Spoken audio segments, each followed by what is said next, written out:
Le vent hurlait dans la forêt, comme s'il portait les noms de celles qui n'en étaient jamais revenues. Une lumière rouge pulsait entre les arbres, au rythme d'un cœur qu'on aurait enterré vivant. Quelqu'un courait, pieds nus, couverte de sang et de boue, son cri se perdit dans un écho de tambour lointain. Un téléphone vibrait sur le sol, écran fendu, message unique, n'y allez pas. Et puis, plus rien. Juste un rire de femme, doux comme une berceuse, avant que le silence ne retombe. Ce soir, tu vas entendre une histoire que beaucoup ont voulu effacer. Une histoire de promesses, de beauté, de richesse, et d'un prix que personne ne voulait payer. Ce que tu vas entendre n'est pas une légende. C'est arrivé. Et certains disent que ça continue. Bienvenue dans les histoires de Levaldi. Le soleil collait à la peau ce jour-là, et sur le campus d'Okemba, tout semblait ordinaire, des rires, des rêves, des dettes. Mais dans cette banalité, une fille faisait trembler les certitudes. Maïcha. Elle marchait comme si le monde l'attendait. Ses pas avaient la lenteur d'une reine et l'arrogance d'un secret. On disait qu'elle ne venait pas de la ville. Certains murmuraient qu'elle ne venait de nulle part. Son parfum restait suspendu dans l'air longtemps après son départ, comme une prière qu'on n'ose pas interrompre.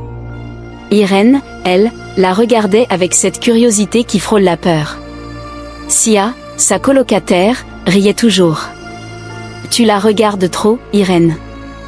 Les belles filles ne mangent pas les autres, elles mangent la vie. » Mais même dans sa légèreté, Sia ne pouvait ignorer ce frisson qu'on ressentait quand Maïcha rentrait dans une pièce. Une aura. Ou une menace. Une nuit, sur le chemin du dortoir, un oiseau noir tomba du ciel, raide, sans une goutte de sang. Maïcha apparut juste après, vêtue de blanc. « Les choses meurent quand elles me regardent trop longtemps », murmura-t-elle avec un sourire tranquille. Sia rit nerveusement. Irène, elle, ne dormit pas. Les jours suivants, des étudiants racontèrent avoir vu Maïcha parler seule près du lac, sa voix étrangère résonnant dans le vent. Elle portait alors un bracelet rouge qu'elle ne quittait jamais. Ce même bracelet qu'on allait bientôt voir au poignet de celles qui pensaient aller à une fête. Sur ce campus, tout le monde cherchait quelque chose, l'amour, la gloire, la sortie. Mais personne ne savait que certains chemins s'ouvraient sur d'autres mondes. Et Maïcha, elle, savait parfaitement où il menait. Le premier rêve arriva une nuit d'orage. Irène marchait dans un champ noyé de brume, pieds nus, le souffle coupé. Une voix de femme la suivait, douce et fêlée comme un ver ancien. « Je ne suis pas celle qui brille. » La phrase tournait autour d'elle comme une menace. Elle se retourna, mais ne vit qu'un tissu blanc flotter dans le vent. À son réveil, sa bouche avait le goût du fer, et sa main tremblait comme si elle avait tenu une lampe invisible. Le lendemain, en plein amphithéâtre, Maïcha entra. La salle se tut. Irène sentit la température chuter. Maïcha passa près d'elle, son ombre se glissant sur les murs. Irène la suivit du regard, puis fronça les sourcils. L'ombre avançait dans la direction opposée. Elle cligna des yeux, pensa halluciner, mais Sia chuchota, « Tu as vu ?» Non, personne ne devait voir. Pas ça. L'ombre s'étira, lentement, comme si elle respirait seule. Irène sentit un froid remonter le long de ses bras. Le soir, seule dans la chambre, elle tenta de se convaincre que tout cela était le stress. Elle se plaça devant le miroir, fixa son reflet. « Maïcha » murmura-t-elle. « Rien. » Elle le répéta, plus fort. À la troisième fois, un craquement sec retentit, une fissure serpenta sur le miroir, dessinant une ligne exacte sur ses lèvres dans le reflet. Son cœur battait si fort qu'elle crut qu'il allait éclater. Sia entra, surprise. « Tu as cassé ça comment ?» Irène mentit, « Il est tombé. » Elle ne dit pas qu'elle n'avait pas bougé.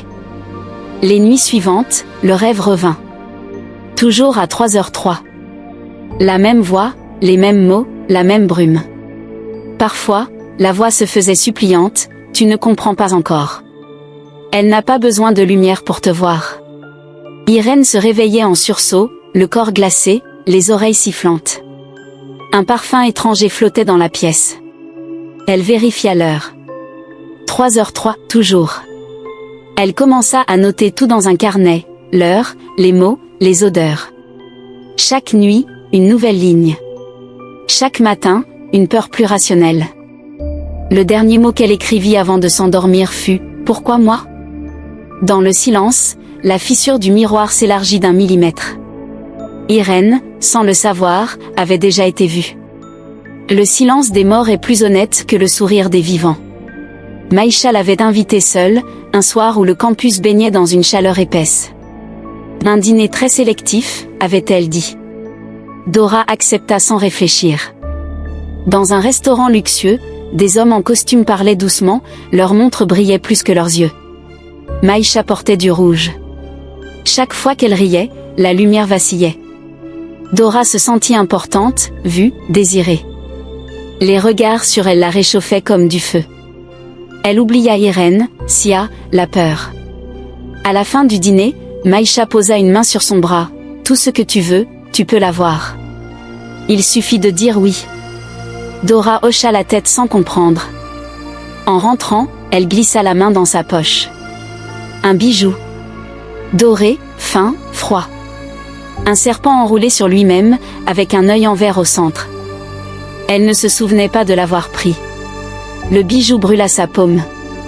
Elle le lâcha, haletante. Il roula sur le sol, s'arrêta face à elle, l'œil grand ouvert. Cette nuit-là, Dora rêva qu'on lui changeait le visage. Des mains invisibles tiraient sa peau, ajustaient un autre sourire. Maïcha observait, immobile, son double à ses côtés. 2 Maïcha, identiques, la fixaient. L'une souriait, l'autre pleurait. Elles chuchotèrent en même temps, « Tu voulais être moi. » C'est fait. Dora hurla, mais aucun son ne sortit. Elle se réveilla en sueur. Le bijou était sur sa table de chevet, intact. Quand elle tenta de le prendre, il ne brûla plus. Mais l'œil semblait battre, comme un cœur. Sia entra brusquement, « Tu parles seule, depuis tout à l'heure. » Dora resta figée. Je répétais une prière. Sia rit, « Depuis quand tu pries en langue étrangère ?» Dora ne répondit pas. Elle savait que ce n'était pas une prière. C'était un pacte, déjà signé quelque part, pendant qu'elle dormait. Cette nuit-là, elle resta éveillée, incapable d'effacer ce visage emprunté qu'elle avait vu dans son rêve. Ce qu'elle désira être la dévora de l'intérieur. Le crépuscule s'était abattu sur le campus, mais dans la grande salle du pavillon sud, la lumière vibrait comme un mirage. Maïcha avait organisé un dîner entre amis, pourtant, la table semblait sortie d'un rêve. Des chandeliers sculptés, des plats fumants, un vin épais qui collait aux lèvres. Personne ne savait d'où venait cet argent, ni pourquoi tout semblait si ancien. Les convives riaient sans s'arrêter, leur rire se mêlait à la musique. Sia battait des mains, Blandine racontait une anecdote. Et Maïcha, au centre, observait. Ses yeux brillaient d'un éclat presque liquide. Le vin, rouge sombre, laissait sur les verres une trace épaisse. Dora en versa un peu dans son assiette, la texture la fit tressaillir. C'était dense, presque vivant. « Tu ne bois pas ?» demanda Maïcha. Dora mentit, « J'attends qu'il respire. » Un silence flotta une seconde. Puis tout reprit comme avant. Les rires, la musique, l'illusion. Mais Blandine, elle, fixait un homme au bout de la table. Grand, en costume noir. Il levait sa coupe, sans jamais cligner des yeux. Quand elle baissa la tête, le verre reflétait tout le monde sauf lui. Pas de reflet. Juste une ombre vide. Le moment se figea quand une mélodie étrangère s'éleva, sans instrument, sans source. Un rythme lent, ancestral, qui fit trembler l'air. Maïcha se leva, sans qu'on l'invite. Ses hanches commencèrent à bouger, puis ses bras, puis tout son corps. Ses yeux se renversèrent. Elle dansait comme si quelqu'un tirait les fils de ses muscles. Les convives applaudissaient, fascinés, inconscients. Sia filmait, hilar.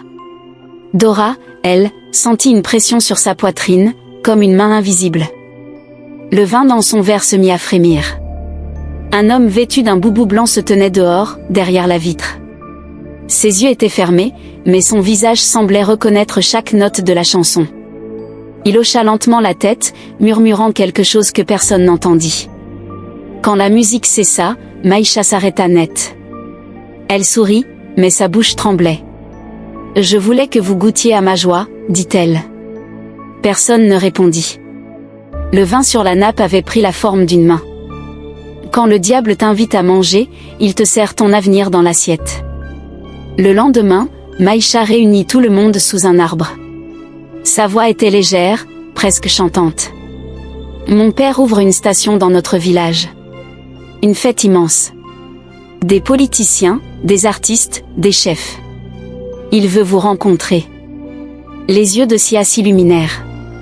Dora sourit, méfiante. Irène fronça les sourcils. C'est loin, demanda-t-elle. Pas assez pour t'oublier, répondit Maïcha en riant.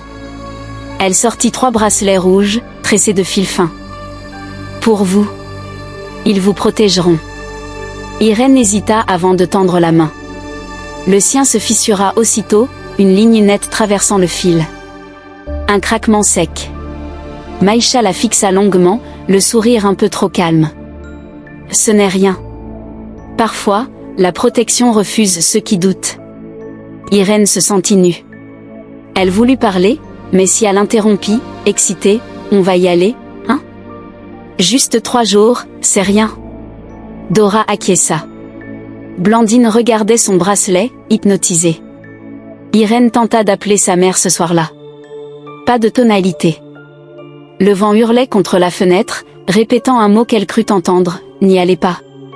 Elle se leva, paniquée, sortit dans le couloir. Tout était calme. Juste une porte entr'ouverte, celle de Maïcha. À l'intérieur, 3 valises alignées. La sienne n'y était pas. Le lendemain, Sia mentit à ses parents. « Je dors chez Irène ». Elle riait en disant ça, sans savoir que ces mots seraient les derniers qu'ils entendraient d'elle. Dans la cour, la voiture noire de Maïcha les attendait, moteur allumé. Irène les vit partir depuis la fenêtre du dortoir. Elle serra son bracelet cassé jusqu'à s'en couper la peau. « Ne va pas », murmura-t-elle, mais personne ne l'écouta. Le vent souffla à nouveau, plus fort, comme s'il voulait retenir la voiture. Le ciel s'assombrit soudain, bien que le soleil ne soit pas encore couché. Les routes vers la richesse passent souvent par des cimetières. Le moteur ronronnait, avalant les kilomètres sans bruit. Personne ne parlait. Le chauffeur, un homme massif au regard vide, n'avait pas dit un mot depuis le départ. Même quand Sia tenta une plaisanterie, il resta figé, les yeux fixés sur la route, mains crispées sur le volant. L'air dans la voiture était lourd, épais, presque solide. La radio, allumée d'elle-même, diffusait un souffle continu, semblable à une respiration. Maïcha, à l'avant, fermait les yeux, le visage calme. La route serpentait à travers une forêt de plus en plus dense. Les arbres s'inclinaient comme s'ils les observaient passer. Dora appuya son front contre la vitre. Regardez. Des masques suspendus pendaient aux branches. Des visages sculptés en bois, certains peints de rouge, d'autres fendus comme s'ils avaient été brûlés. Sia murmura, « C'est quoi, ça ?» Maïcha répondit sans ouvrir les yeux, « Des prières anciennes. Elles protègent les routes. » Mais son ton n'avait rien de rassurant. Chaque masque semblait suivre le mouvement du véhicule. Soudain, le chauffeur freina brutalement. Une fillette se tenait au milieu du chemin, robe blanche, pieds nus, immobile. Les filles poussèrent un cri. Le temps sembla s'étirer. Dora cligna des yeux, la fillette n'était plus là. Le chauffeur repartit sans un mot. Personne n'osa demander. Sia tourna la tête vers la banquette arrière. Là où la petite fille se tenait, un léger parfum de fleurs fanées flottait encore. Plus la voiture avançait, plus la forêt s'épaississait. Le GPS de Maïcha tournait en boucle, recalcul en cours. Recalcul en cours. Dora observa le tableau de bord. L'aiguille du carburant ne bougeait pas. Pas une goutte consommée. Et pourtant, cela faisait plus de 3 heures qu'elle roulait. Sia tenta d'ouvrir la fenêtre. Elle était bloquée. « C'est normal ?» demanda-t-elle. Maïcha répondit calmement, « Ici, l'air dehors n'aime pas les étrangers. » Le soleil disparut derrière les arbres, mais la voiture continuait, avalant une route qui semblait ne jamais finir. Chaque virage ramenait au même paysage. Même tronc. Même pierre. Même masque. Dora sentit sa gorge se serrer. On tourne en rond. Le chauffeur, sans la regarder, murmura enfin, ici, tout tourne. C'est la forêt qui choisit où elle t'emmène.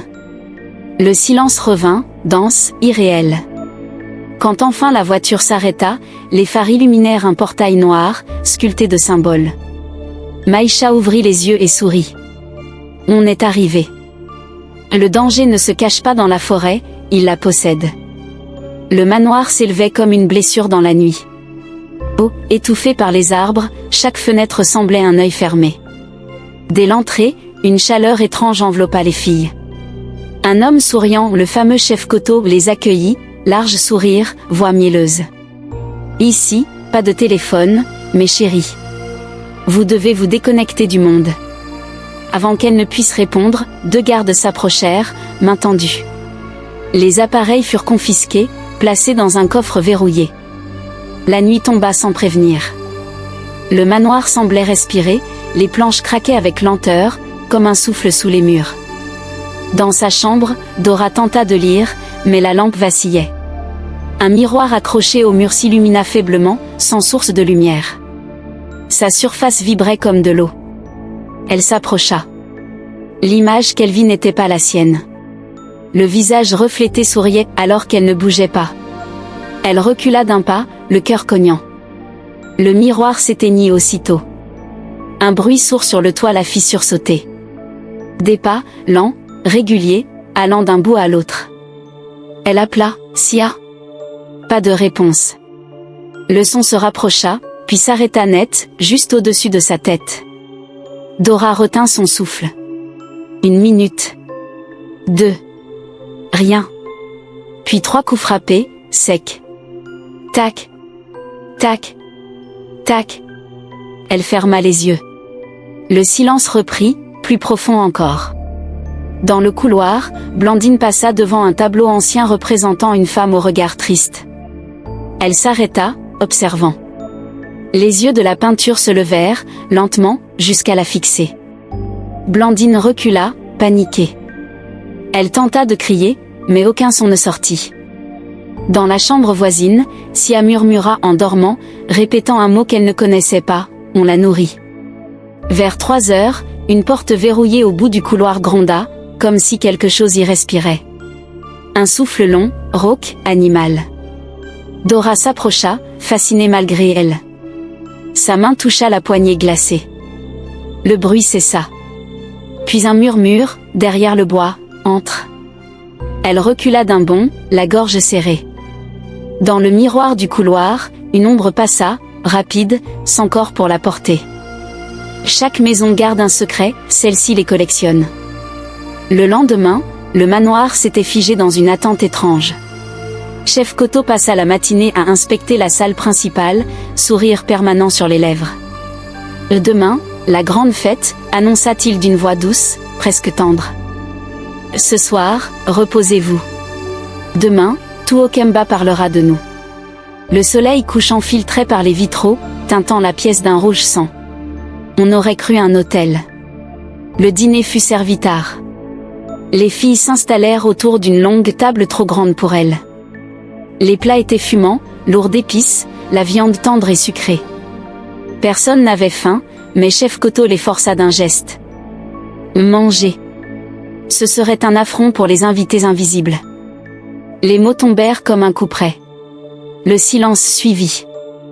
Puis un léger grincement fit vibrer les chaises, elles bougeaient, lentement, comme si d'autres corps s'y asseyaient. Blandine sentit quelque chose effleurer sa jambe. Sia sursauta, c'est quoi ça? Chef Koto sourit, le manoir accueille tout le monde. Une domestique entra, apportant une assiette. Ses mains tremblaient. Au moment de la poser, la porcelaine glissa et se brisa. Le bruit claqua comme un cri. Elle recula, les yeux écarquillés, et murmura d'une voix blanche, « Elle revient cette nuit. » Chef Koto tourna lentement la tête vers elle. « Qui ?» demanda Dora. Personne ne répondit. L'homme fit signe à un garde, « Raccompagnez-la. Elle est fatiguée. » La domestique partit, mais ses yeux restèrent fixés sur la porte du couloir, celle qui grondait la nuit. L'air s'alourdit d'un parfum sucré, reconnaissable entre mille, celui de Maïcha. Pourtant, elle n'était pas là. Dora sentit une larme couler sans comprendre pourquoi. Le vin se troubla dans son verre, une bulle éclata en formant un cercle parfait. Chef Koto leva sa coupe, aux absents.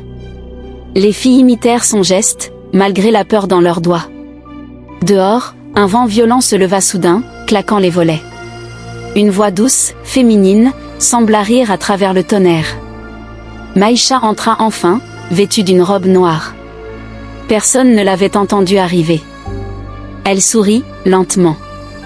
Les morts reviennent toujours chercher leurs dettes. Au matin, le lit de Sia était vide.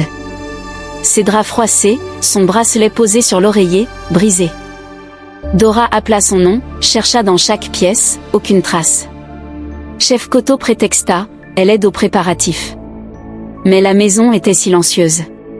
Pas de musique, pas de décoration, pas d'invités. Juste le bruit du vent entre les murs. L'après-midi, Blandine et Dora s'assirent dans le salon, épuisées. Sous leurs pieds, un son régulier monta. Des murmures, comme des prières. Pas une langue humaine. Elles se regardèrent, tremblantes. « Tu entends » Blandine hocha la tête. Elles soulevèrent le tapis, une trappe de bois. Dora tira sur la poignée rouillée. Un souffle chaud s'en échappa, chargé d'une odeur de terre et de fer. Elles descendirent à la lueur d'une bougie. La salle en dessous semblait peinte de sang sec. Des symboles inconnus couvraient les murs, certains encore humides. Au centre, un cercueil vide, ouvert, comme s'il attendait. Blandine s'approcha, fascinée malgré elle. « C'est un rituel funéraire », murmura-t-elle. Dora recula. « Funéraire pour qui ?» Un bruit sourd retentit au-dessus. Elles sursautèrent. Des pas, des voix, puis le parfum de Maïcha. La bougie vacilla, s'éteignit. Quand elles levèrent les yeux, elle était là. Maïcha, pieds nus, couverte de poussière, les yeux brillants d'une lueur blanche. Sa bouche bougeait, prononçant des mots qu'aucune d'elles ne connaissait. La température chuta brutalement. Dora sentit le sang se figer dans ses veines. Maïcha leva les bras. Les symboles sur les murs se mirent à luire. Le cercueil vibra. Blandine tomba à genoux, suffocant. Maïcha ouvrit les yeux sur elle. Elle est revenue, et vous êtes l'offrande. Sa voix résonnait en écho, comme plusieurs femmes parlant à travers elle. Dora attrapa Blandine, la tira vers l'escalier. Le couvercle du cercueil claqua tout seul, d'un bruit sec. Elles coururent, les murs tremblaient, des rires d'enfants résonnaient sous leurs pas. En haut, la porte se referma d'elle-même. Maïcha resta seule dans l'obscurité, son visage déformé par une expression indéchiffrable entre la douleur et le plaisir. Certains rituels ne réveillent pas les morts, ils appellent autre chose. Irène ne dormait plus depuis 3 jours. Ses cauchemars la ramenaient sans cesse au manoir qu'elle n'avait jamais vu. Elle y errait pieds nus, les murs respirant comme des poumons, les fenêtres pleurant du sang. Chaque fois, elle entendait le rire de Sia, puis un silence brutal, avalé par un grondement. Cette nuit-là, elle se réveilla en sursaut, son téléphone vibrait. Un message. Pas de mots, juste un point rouge. Elle sentit son cœur s'arrêter une seconde. Sia. C'était son numéro. Irène appuya sur appeler. Une tonalité, puis un bruit de souffle. Et, au milieu de ce souffle, une voix d'enfant, Irène, murmurait, doux, mais étrangement vieux. Elle resta figée, la main glacée sur le combiné. Qui est là? Aucun mot, juste un rire étouffé, puis le bip de la fin d'appel. Le matin, elle fonça à l'administration. Ses pas résonnaient dans le couloir vide. Je cherche le dossier d'une étudiante. Maïcha Koto. L'agente pianota, fronça les sourcils. Ce nom n'existe pas ici. Irène insista. Impossible. Elle est avec nous depuis le début du semestre. L'agente secoua la tête. Pas de photos, pas d'inscription, pas de traces. Vous êtes sûr qu'elle étudie ici? La phrase tomba comme un coup près. Irène sentit le monde tourner. Elle sortit en courant, trempée de sueur. Sur le trottoir, son téléphone vibra encore. Une seule barre de réseau. Un message s'afficha, anonyme. Quittez le lieu. Elle leva les yeux. Le ciel, d'un bleu anormalement calme, semblait la fixer. Les lampadaires frémissaient, comme secoués par un vent invisible. La peur lui tordit l'estomac, mais une certitude s'imposa, si elle était vivante. Ou ce qu'il restait d'elle. Elle se mit à courir vers le poste de sécurité du campus. Le téléphone vibra encore, sans qu'elle le regarde. La même voix d'enfant murmura à travers le combiné tombé dans sa main, « Tu es en retard ». Le souffle s'arrêta net. Irène resta seule, face à l'écran noir, incapable de respirer. La peur ne sauve pas, mais elle prévient. La salle du manoir était plongée dans une lumière trouble. Chef Koto se tenait debout, droit, vêtu d'un pagne noir et d'un collier de dents. Son regard était vide de toute humanité. « Mes filles, dit-il en souriant, vous avez été choisies. » Dora serra le bras de Blandine. « Choisies pourquoi ?» Chef Koto leva les bras, pour perpétuer l'équilibre. Chaque génération doit payer. La pièce sembla s'assombrir à mesure qu'il parlait. Les murs, comme vivants, s'allongeaient, les ombres glissant lentement sur le sol. Elle rampait, prenait forme. Blandine recula, le souffle court. « Qu'est-ce que vous êtes ?» Chef Koto rit. « Ce que vous désirez, ce que vous craignez, parfois les deux à la fois. » Derrière lui, Maïcha apparut. Son visage était pâle, presque translucide. Ses lèvres bougeaient sans qu'aucun son n'en sorte. Un rire muet, effroyablement beau. Dora recula encore et heurta la porte ouverte sur la cour. Dehors, sur des fils, pendaient des vêtements féminins séchés au soleil, tachés de terre et d'une couleur brune qu'elle ne voulait pas nommer. Le vent les faisait danser, comme si les corps s'y trouvaient encore. « Qu'est-ce que c'est que ça ?» hurla Blandine. Chef Koto s'approcha, caressant une des robes du bout des doigts. Des souvenirs. Celles qui ont compris trop tard. L'ombre du vieil homme sembla s'étirer derrière lui, se détachant lentement de son corps, prenant forme humaine. Maïcha rit sans voix, ses yeux virant au blanc. Un grondement remonta du sol. L'horloge du manoir sonna. 1, 2, 3, puis 10, 11, 12, 13 coups. Trop. Dora sentit l'air se contracter. Chef Koto posa une main sur sa tête, comme pour bénir. « Tu verras, c'est un honneur d'être mangé par le sacré. » Le mot « manger » résonna comme une gifle. Les murs vibrèrent, le feu des bougies se tordit en spirale. Blandine hurla. Maïcha se mit à tourner sur elle-même, les bras écartés, comme une marionnette sans fil. Dora sentit le sang battre dans ses oreilles. Les ombres sur le sol ouvraient maintenant des yeux. La mort n'effraie pas les dieux, elle les nourrit. Elles avaient couru dès que la porte s'était ouverte, sans réfléchir, sans se retourner. L'air de la nuit brûlait leurs poumons. Derrière elles, les cris des gardes se rapprochaient, les pas frappant la terre comme des tambours de guerre. Dora tirait Blandine par le bras, trébuchant à moitié. La forêt semblait infinie, les arbres serrés comme des barreaux. Aucune étoile, juste cette lumière sale qui suintait entre les branches. Le sol glissait, vivant. Chaque racine paraissait les attraper pour les retenir. Blandine cria, « Par là !» Mais le chemin se referma devant elle. Les troncs se tordaient, lentement, formant un mur. La forêt bougeait. Dora s'arrêta, suffocant. Ce n'est pas normal. Elle respire. Le vent se mit à souffler à contresens, comme si la nature voulait les repousser. Dans l'obscurité, des silhouettes d'enfants apparurent, translucides, leurs yeux vides d'innocence. Ils riaient sans bruit, leurs mains levées, agitant des bracelets rouges identiques à celui de Sia. Blandine tituba, la panique au ventre. Elle hurla le nom de Maïcha, mais sa voix se perdit dans les feuillages. Une racine jaillit du sol, la fit chuter violemment. Elle tomba sur quelque chose de dur. Ses mains touchèrent des formes froides et fragiles, des os humains, alignés comme une offrande. Le crâne d'une femme, encore orné d'une boucle d'oreille, la fixait dans un sourire immobile. Blandine se redressa en criant. Dora, pétrifiée, recula, les larmes plein les yeux. Autour d'elle, les arbres se mirent à murmurer. Pas le vent, non. Des mots. Des prénoms. Les leurs. Dora. Blandine. Sia, les troncs vibraient, leur écorce saignant une sève sombre qui glissait jusqu'à leurs pieds. Dora plaqua ses mains sur ses oreilles. Arrêtez, cria-t-elle. Mais les voix s'intensifiaient, entre plaintes et moqueries. Le sol trembla. Une branche frôla sa joue, presque tendre. Les gardes surgissaient derrière elle, machette levée, haletant. Dora tira Blandine, courant à nouveau. Leurs pas résonnaient sur un tapis d'ossements. Chaque cri se perdait dans les murmures de la forêt, comme si elle les avalait un à un. Elles n'étaient plus dans un lieu. Elles étaient dans une bouche. La nature obéit toujours à celui qui verse le plus de sang.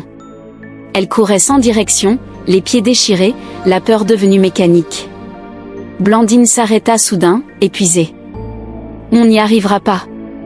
Dora la tira encore. Bouge. Un bruit derrière elle. Chef Coteau avançait, lentement, implacable, sa machette traînant sur le sol, traçant un sillon étincelant. Ses gardes encerclaient la clairière. Les arbres s'étaient immobilisés, spectateurs silencieux. Blandine s'effondra, le souffle court. Dora, écoute-moi. Sa voix tremblait. On ne sortira pas toutes les deux. Dora secoua la tête, paniquée. Ne dis pas ça. Mais Blandine la regardait déjà avec cette lucidité froide qu'ont ceux qui ont cessé d'espérer. Je ne veux pas mourir pour rien. Elle attrapa soudain Dora par les épaules et la poussa violemment en arrière. Dora tomba, heurtant une racine, le souffle coupé. Blandine se mit à courir dans la direction opposée, criant pour attirer les poursuivants. Chef Coteau leva la tête. Son sourire s'élargit. En 3 pas, il fut sur elle. Ses mains se refermèrent autour de sa gorge. Blandine grattait, hurlait, ses pieds battant la terre. Ses yeux roulèrent. Le vieil homme pencha la tête, presque attendri. Le sang des courageux a meilleur goût. D'un geste sec, il serra.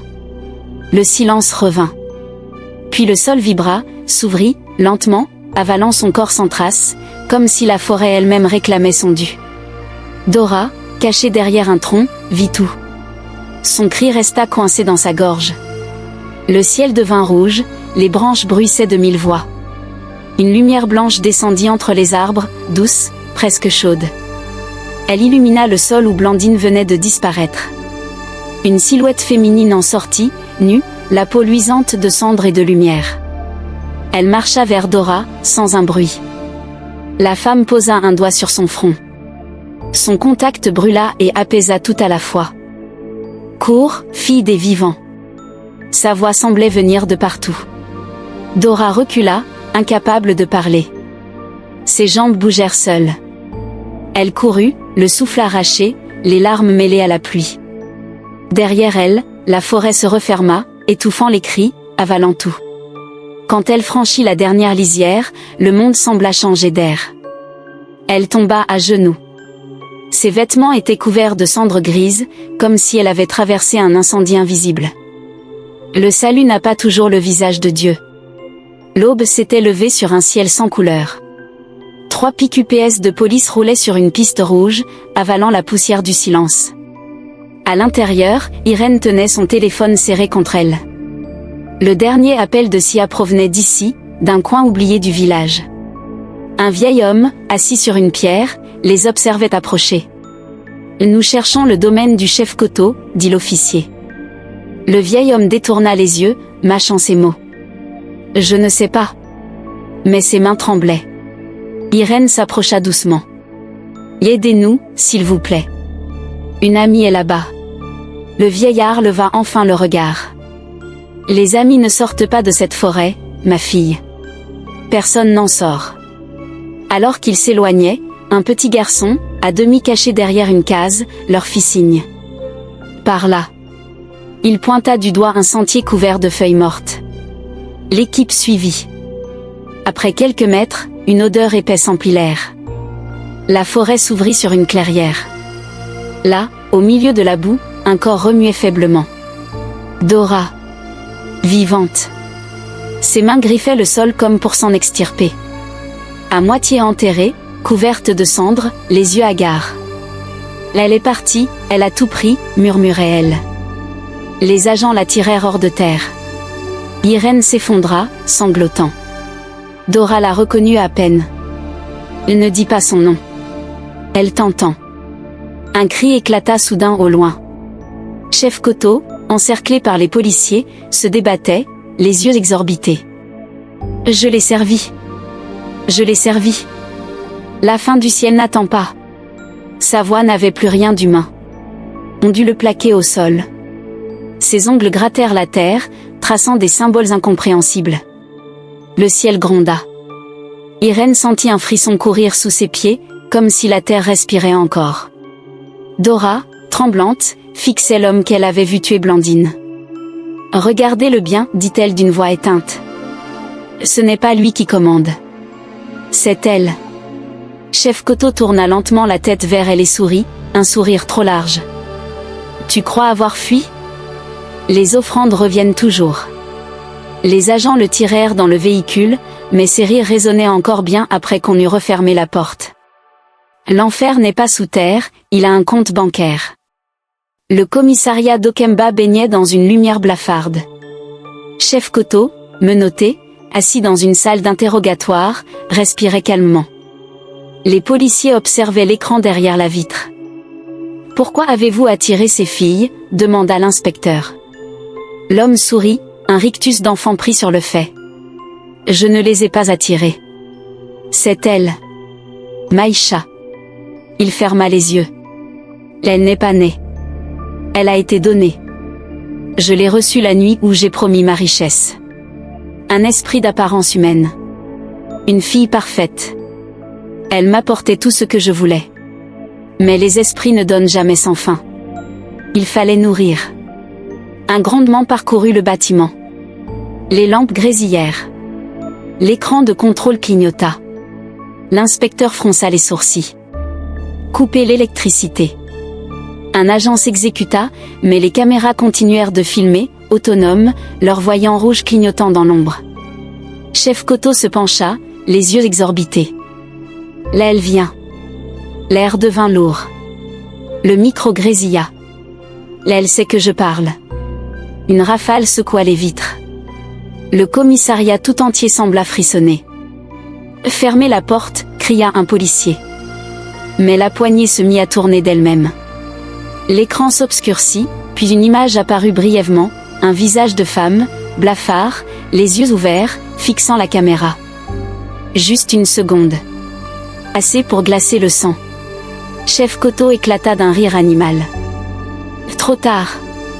Il renversa la table et se jeta contre le mur.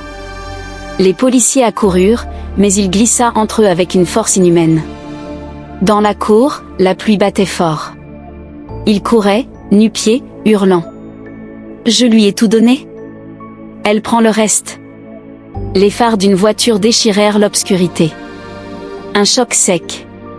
Le corps fut projeté en avant, retomba lourdement. Quand les agents arrivèrent, il n'y avait plus rien. Juste une flaque noire, épaisse, qui se dissolvait lentement dans la pluie. Une odeur de fer et d'encens flotta dans l'air. À l'intérieur, les caméras s'éteignirent une à une, sauf une. L'image restée figée montrait la silhouette d'une femme debout dans la salle d'interrogatoire, là où Koto s'était assis. Son visage était indéfinissable, mouvant, comme sculpté dans la fumée. Puis l'écran s'effaça. On ne tue pas un esprit. On l'oublie, et il revient. La capitale grondait de vie, d'électricité, de cris et de poussière. Dora marchait vite, toujours casquée, toujours pressée, comme si le mouvement seul pouvait la protéger. 3 mois s'étaient écoulés depuis la forêt. 3 mois, et le bijou serpent brillait encore sur sa table de nuit.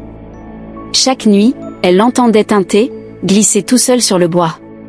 Quand elle le touchait, il brûlait, laissant une trace rouge sur sa peau, la même nuance que le fil du bracelet de Sia. Elle consulta tout ce qui ressemblait à une issue. Des prêtres. Des églises. Des marabouts. Des pasteurs. Tous prièrent, crièrent, imposèrent les mains. L'un d'eux tomba en syncope avant la fin de la prière.